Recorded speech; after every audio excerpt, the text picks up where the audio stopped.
Vote দিতে এসছি, এবারও ভোট দেবো। 3-4 দশকের স্যার ট্র্যাডিশন হচ্ছে মুর্শিদাবাদে মৃত্যু আর ভোট এটা প্রায় সমার্থক হয়ে গেছে। একাধিক মৃত্যু 2009-8 মৃত্যু দেখা দিয়েছে।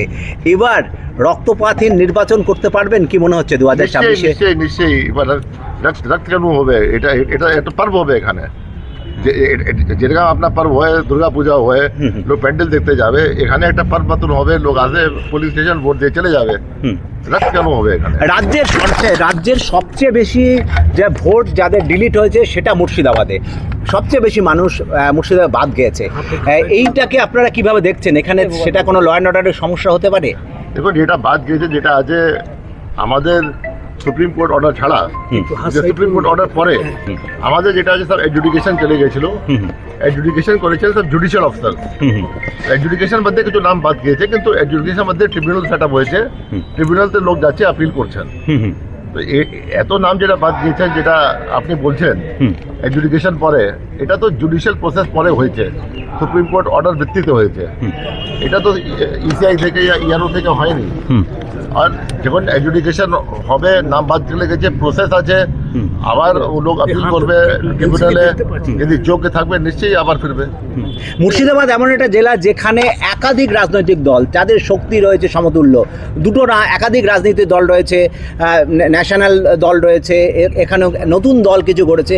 সেখানে আপনার কাছে এই ফ্রি অ্যান্ড ফেয়ার ইলেকশন কতটা চ্যালেঞ্জের? আরে আমাদের এত দক্ষ, এখানে ডিএম আছেন, এসপি আছেন, গোটা প্রশাসন আছে, এখানে সিএপিএফ আছে, এখানে প্রত্যেক যে আমাদের আজকে মিটিং হচ্ছে, ওসি থেকে নিয়ে, বিডিও থেকে নিয়ে, আরও থেকে নিয়ে, সবাই থেকে নিয়ে, গোটা প্রশাসন একজোট হয়ে পাবলিককে ভালো পরিষেবা দেবে অ্যান্ড ভয় মুক্ত অ্যান্ড পর মতন একটা ইলেকশন দেবে। মুর্শিদাবাদে দেখা গেছে যে মুর্শিদাবাদে নির্বাচনের সময় অবজারভার যারা আসেন তারা হাজারদুয়ারি বেড়াতে যান, তারপরে যে সেন্ট্রাল ফোর্স আছে তারা হাজারদুয়ারিতে বেড়াতে যান ভোটের দিনে। এটাকে কিভাবে রুখবেন? না, ভোটের দিনে যাওয়ার প্রয়োজন নেই। এখানে এক মাস থাকেন, যখন কাজ শেষ হয়ে যায় ওদিন যেতে পারবেন, কিন্তু ভোটের দিন 2-3 দিন আগে যেটা আছে একদম নির্দিষ্ট কাজ থাকে সকাল থেকে বিকেলে, ওটাই করবেন। ওদিন যাবেন না, ওর আগে পিছিয়ে যেতে পারেন, কোনো প্রবলেম নেই। 8 ঘন্টা গিয়ে দেখে আসছেন, এটা হিস্টোরিক্যাল প্লেস আছে, গোটা দিন তো লোক কাজ করে না, 8 থেকে 10 ঘন্টা কাজ করে। যেমন আজ রাত্রি যদি আমি ফ্রি থাকবো, আমি যদি হয়ে আসবো, তো ওটা কী প্রবলেম আছে? কিন্তু ভোটের দিন নিশ্চয়ই ভোটে 1-2 দিন আগে থেকে, যেদিন কাউন্টিং হবে ওখানে যেতে পারবেন না। এটা সব দায়বদ্ধ আছেন। আমরা অবজারভার সঙ্গে আমাদের প্রায় রোজকে মিটিং হচ্ছে, আজকেও ফিজিক্যাল মিটিং হচ্ছে, যত অবজারভার এখানে এসছেন মুর্শিদাবাদ মধ্যে মিটিং হচ্ছে। ইনসিডেন্ট ঘটেছে, ইলেকশনের আগে কি ধরনের প্রিপারেশন নেওয়া হচ্ছে বা ঘুরে দেখে কিভাবে আমাদের সব নতুন প্রস্তুতি আছে, আমরা এভরিথিং প্ল্যানিং করছি। আমাদের জেলা প্রশাসন খুবই তৎপর আছে, ব্লক প্রশাসন খুবই তৎপর আছে, মহকুমা প্রশাসন তৎপর আছে, সব একজোট হয়ে কাজ করছে। ভিডিও আছে, পুলিশ আছে, আরও আছে, এআরও আছে, পুরো মেশিনারি একসঙ্গে কাজ করছে পাবলিককে পরিষেবা দেওয়ার জন্য, ফ্রি অ্যান্ড ফেয়ার ইলেকশন করার জন্য। এখানে no threat, no inducement, no hooliganism, nothing will be allowed. Law and order একদম তৎপর আছে। আমরা মিটিং করছি ঘনে ঘনে, আজকে আমরা এলাম এখানে, তারপরে আমাদের অবজারভার মিটিং আছে, তারপরে আমাদের অল পলিটিক্যাল পার্টির সঙ্গে মিটিং আছে, পরে জেলা প্রশাসন যত আপনার ওসি আছে, বিডিও আছে, এসডিও আছে, ডিএসপি আছে, এসপি আছে, আপনার ডিএম আছেন, এডিএম আছেন, সবাই সঙ্গে মিটিং আছে, এডিজি নিয়ে, আইজি নিয়ে। আমরা পরিকল্পনা এমন করবো এখানে যে সুষ্ঠুভাবে ইলেকশন হবে। স্যার আরেকটা প্রশ্ন আছে, মিডিয়া অ্যাটাক হয়ে যায়, বিষয়টা বিভিন্ন মিডিয়ার জন্য। না, মিডিয়া অ্যাটাক কেন হবে ভাই? মিডিয়া তো ফোর্থ পিলার আছে। আমি